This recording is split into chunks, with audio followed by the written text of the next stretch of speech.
is Sawsan Gad. I am one of the co-founders of HarassMap.org, which is an online social tool to fight sexual harassment on the streets in Cairo and in Egypt. My job is to do analysis of the collected reports that we get on sexual harassment from the reporters. Okay, Sawsan.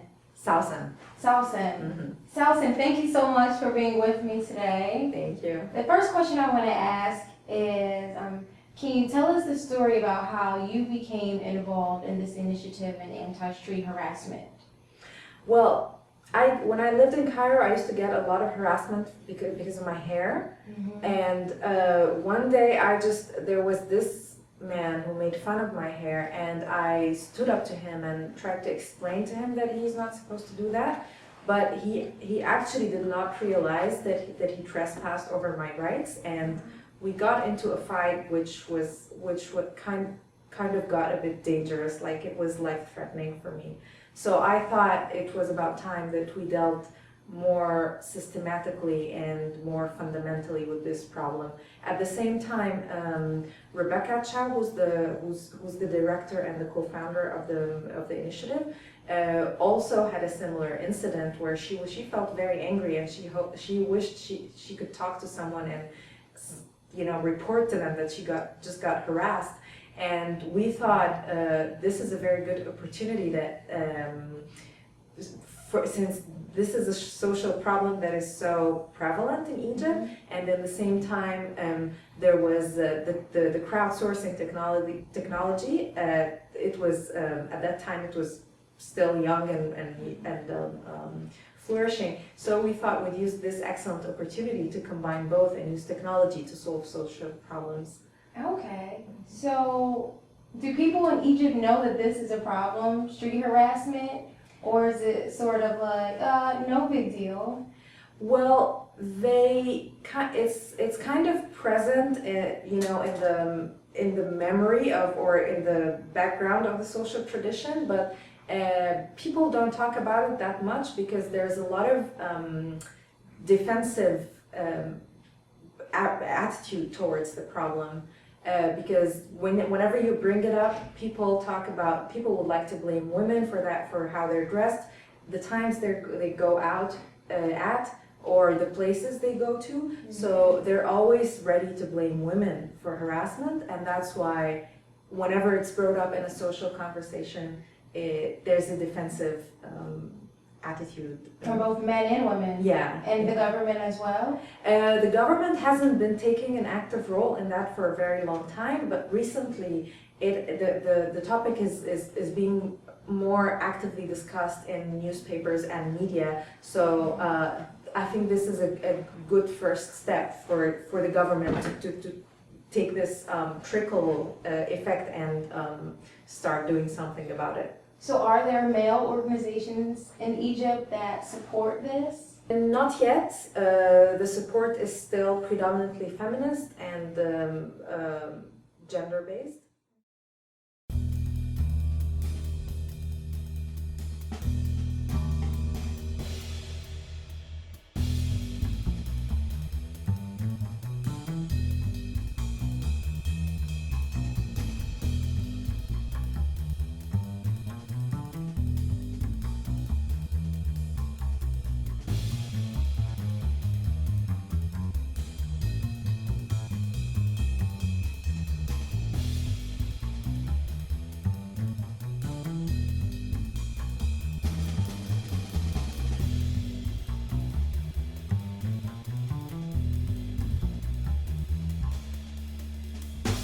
So what can men do if they want to become more involved? So a man in Egypt is watching this right now, and he says, you know what, this isn't fair, this isn't right, I want to do something. What's something he can do right now? We're through HarassMap, we're engaging community, and a big number of them are actually men and male participants, male volunteers. What they do is they go to local neighborhoods and they arrange local campaigns campaigns and they speak to shop owners and people who, regular bystanders on the streets, so who are shop owners or, security guards in the buildings, things like that. And they talk to them to change the social tolerance regarding this problem. They talk to them by making them aware that women have the right to public safe space. They should work more and more actively towards these rights of women. They should be more vigilant, and they should be engaged more in the safety of women. So tell me more about this HarassMap tool. Basically, this is an online tool. It's an online website where you can log in and submit your own report, where you got harassed, at what time, what kind of harassment was it. You can also submit a report by text messaging or by email. And we would get the text message or the email and then submit it to the website. On the other hand, you can not only can you report you can submit your own reports, but you can take a look at the open source data that we have. We have the reports that we get from everyone that are open to other people, for other people to see. And this is very important if you're if you are a social researcher or a policymaker or even a student that would like to brainstorm an idea for a solution for this problem. This is a very good place to start because it has a very raw narrative of the harassment situations. So this tool will go ahead and sort of portray where people are being harassed, how they are being harassed, who's being harassed by which parties. What other sorts of features does it have? Most importantly, it shows you the experience of the victim that got harassed. It communicates how much pain and damage and psychological damage that they have been exposed to from this simple catcall or this simple, stalk or grope. It looks simple, but it has a lot of psychological effects.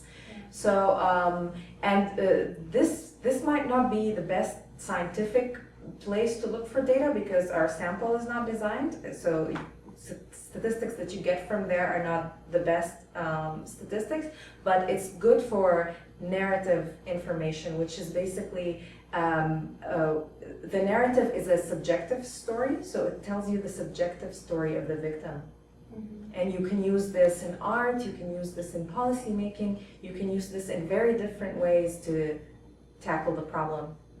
So what can some young girls in Egypt do to avoid being harassed on the street? Funny enough, they have been adapting their lives in order to avoid harassment, and it hasn't been working. They have been adjusting their dress. They have been choosing to not to go out at times. They have been choosing not to go to certain places, and this hasn't helped.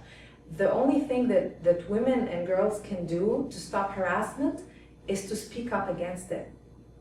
Because if they act passively and negatively towards it by internalizing the blame and saying, oh, if we attract this much harassment, maybe we should dress more conservatively, or we should not go out at these times. This has not worked.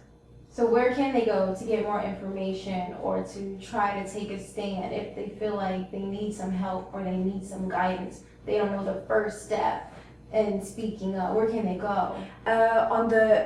Through the website and through submitting reports to our website, we provide sources on where to get psychological help or maybe legal help on how to submit a police report and other kinds of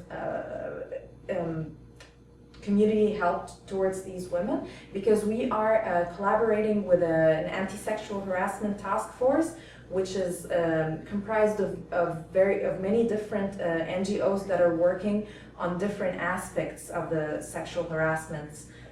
Some of them are working on the legal issues, some of them are working on the psychosexual issues, and it's a very diversified task force.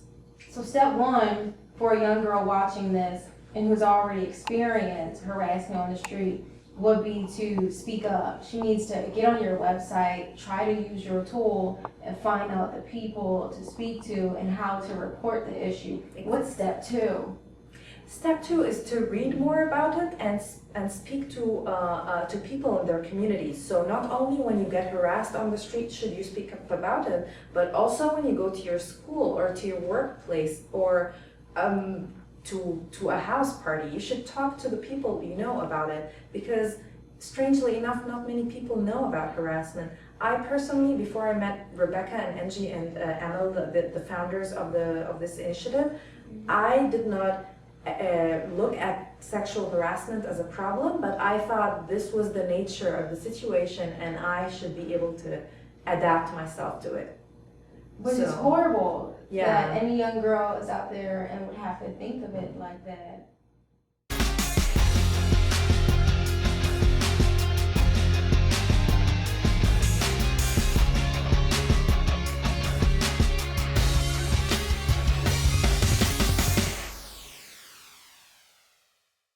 Yeah, so it's as we're growing up, we don't realize that this is something exogenous that has not existed before.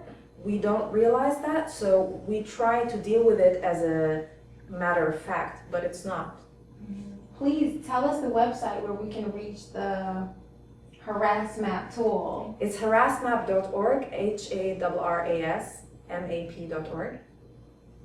Right now, I want to thank you, Sawsan. Yes, thank you. Wonderful. You pronounced her name correctly. Beautiful name. I want to thank you for being here on this interview. I wanted to ask you one more question, because now that it's out there that this is an issue, it doesn't just happen here in America. It's also an issue in Egypt. What are some of the statistics that you found over time?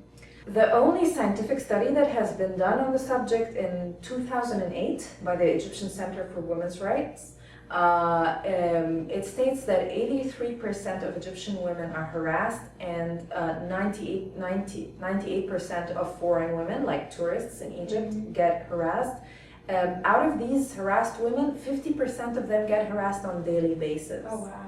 Yeah, and actually, only of the men that have been surveyed, 62% of the men have confessed that they admitted that they harassed women before, and 61% of the witnesses said that they did not intervene when they saw an act of sexual harassment, and here it is, 0.1% have tried to help women when they saw that they were harassed. That's 1 in 1,000 men have tried to help women when they saw an incident of harassment. We really need our men to step up and be men. Yeah. Okay, you're gonna have to start trying to earn the title of being a man, because that is absolutely ridiculous. Well, I thank you so much for being here and giving my audience the opportunity to learn more about what's going on in Egypt when it comes to street harassment. It's a problem everywhere, so thank you so much. Thank you very much.